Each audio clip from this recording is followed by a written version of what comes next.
मङ्गलम् ओङ्कारमङ्गलम्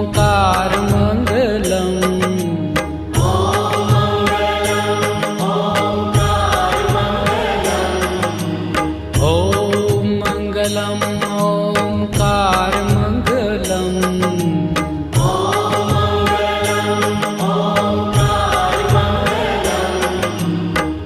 आपो